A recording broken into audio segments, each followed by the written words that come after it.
Okay, everybody comfortable? Cell phones off, right? Okay, here we go.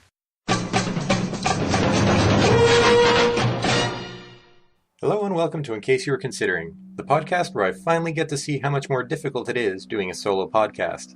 I'm your host, Dustin Friesenhan, and in case you were considering watching August Underground, any one of the movies in the trilogy, let me try and convince you otherwise. Now, to start off this review, I'm going to really go into a bit of the history that I found while looking it up, the first and pretty much only time I ever really watched these films. What I came up with when I was looking up Toe Tag Productions, who made the film series, all of which were directed by and written by Fred Vogel, they kind of had the idea that you look at films like Natural Born Killers, you look at a lot of mainstream stuff that have serial killers, and they would say that they're sort of glamorized. The point of that is how the media feeds into that, makes it look huge, just makes them larger than life. They had entire cult followings, and they offer a lot of reasons why they're doing the things that they do. They make them sympathetic characters. Mallory was abused as a child, Mickey as well, for that matter. And they would say that that isn't quite what it would be like. If you're really trying to ward people off, why not make a serial killer film that would show it more like it is? And that is, to the extent that I can find, what August Underground is about. The entire trilogy sort of follows just primarily Fred Vogel as the main killer, Peter, who just goes around killing and torturing people for 3 films. That's pretty much it. The third one gets a bit better, but we'll get to that in a second. We'll start with the first one, where it's just him and his buddy going around, torturing people, trying to get rid of the bodies, and generally being complete turds and assholes. You're picking this shit up. Ah, fuck. Come on, I got some.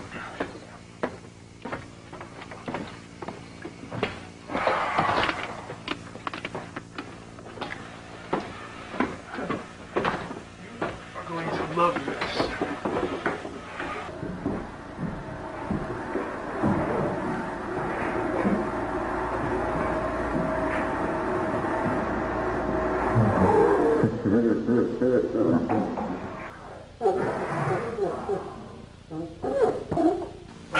What are you doing? What are you doing? You alright? You alright? You alright? You fucking smell. You alright? You want some? You want some? It's done on a really low quality camcorder. Apparently it was done for $2,000, and if that's the case, then they did very well with the money they had, because the special effects are very good. You look at the torture, abuse, the blood, the effects, it's really well done. That is about the best you can say about the film, because there's nothing else really to say about it. I saw it with a friend once. We were doing a little contest. She wanted to see the Twilight series, and so did I, just to know, right? And so I said, all right, we'll watch a movie of Twilight, then we'll watch an August Underground movie.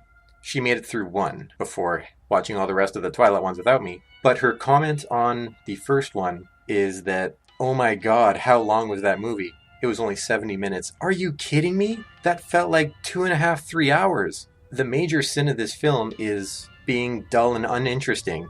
It feels like it's a 2-hour movie when it's only a 1-hour movie. Nothing happens. There's no sense of growth. It is complete and utter torture porn. There's no other possible way to describe it. And even though my friend cannot do torture porn in the slightest, she was more bored than upset watching this film. So that just tells you how dull it sort of is. The second one sort of follows the exact same premise, except for now instead of him and his buddy, it's him and a girlfriend and her brother, who's even more depraved than the both of them.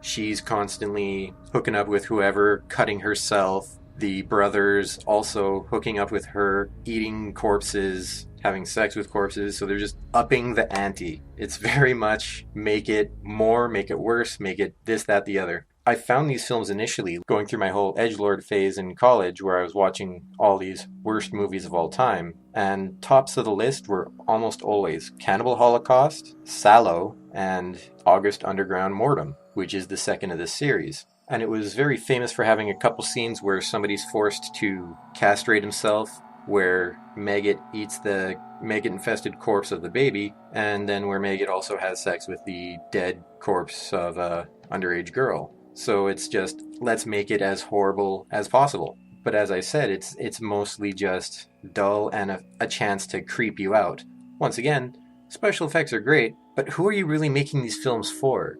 If you're trying to showcase that it's not as glamorous as the other films make it seem, all you're doing is you're showing torture porn. So the only people who are going to be really interested in it are the people who are out there looking for the worst of the worst, or people who are legitimately interested in seeing this kind of thing.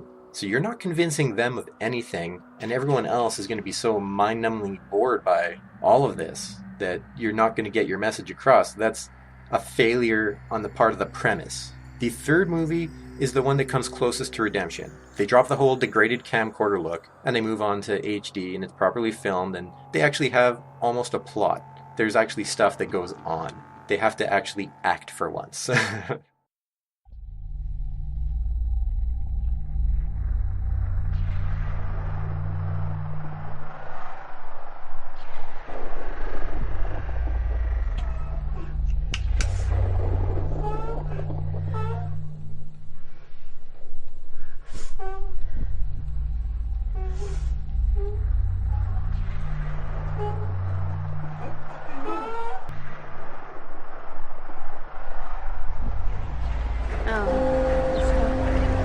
Today is the day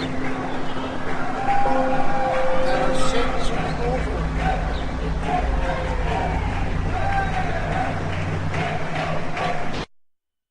It follows Maggot's gone, so it's just Peter and Krusty going around, doing their thing, having their relationship, and they're messed up in the head. They're constantly fighting with each other, screwing other people, getting jealous and insane towards each other, cutting themselves, attacking each other, shouting out how much they hate each other, wanting to get out of that life. At the end, Krusty kills herself, and just the abuse that they do towards each other and towards other people, it shows what kind of messed up stuff they've got going on in their head. If this was the only film in the series, or if that was how the first ones were done, only focusing more on the serial killer aspect, this one really shows a messed up relationship and is the closest thing to being redeemable of them all, although it still has a lot of the violence and faux snuff and all that fun stuff.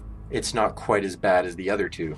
I have a hard time seeing it as anything but a trilogy, since that's how I watched it, and because with the first two having nothing in it, and the third one having mostly nothing, you might as well do them all at once, right?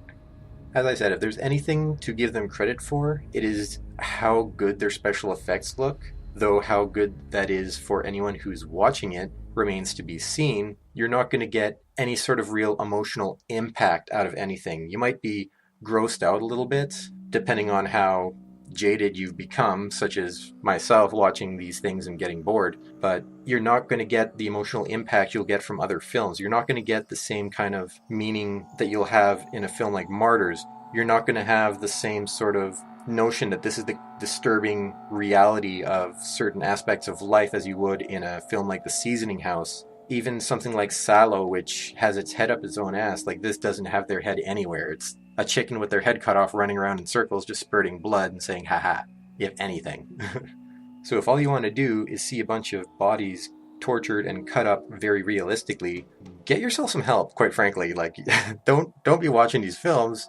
Talk to someone about those problems. But there's not really any reason for these films to exist other than because they can. There's a way to do this faux snuff, this kind of film that you'd see in the French extremism movement, but have a purpose behind it. And as I said, being insanely dull, you're not going to showcase how not glamorous a serial killer's life is. You're not going to get anybody to watch this for any reason. You're not going to have any sort of reason for people to watch this besides the special effects. I can definitely say that they're not glamorizing the serial killer life, because every one of the people in these films are just the worst people ever, but you don't really get the sense that this is sort of the exceptional thing you would see in a serial killer, especially when you have people like Ted Bundy, who seem very normal in their day-to-day. This seems too extreme, if anything. Not a single moment of their life goes by that is filmed where it's not something just utterly ridiculous. And it's not to say that people who live lives like that don't exist, just that, once again, who is your audience? Who are you trying to convince of anything at this point? The only people who would have that kind of exposure would already know what you're trying to tell them, or would be interested in the wrong way in these films. And if you're trying to do something as simple as a proof of concept, or just show off your ability to do these kinds of special effects, they have a film later on where it's basically a montage, where it's an anthology film of assorted murders and attacks. Like, there you go. Have whatever stupid through line you're going to have, which, according to the wiki page, is sort of a TV show showcasing this stuff. Boom, you've got your, here's the kind of special effects we can do. You're not wasting your time trying to just make whatever this mess is. This boring mess. At least there, you can set up interesting murders as opposed to just somebody tied up in a chair and cutting off their nipple, rubbing shit into it. Hooray. Is it good that that looks good? I don't know. Long story short, you might be noticing I'm checking out a lot of these unnecessarily extreme films. You've got your Human Centipede, you've got this, and next up I might have yet another one, but I'm going to actually have to rewatch that movie to make sure that it's as bad as I seem to remember it being, which may be very unfortunate for me. But if I can save you guys a little bit of time, then hopefully, in case you were considering these films, I can change your mind. So until next time, I've been your host, Dustin Friesenhan. Take care and happy watching.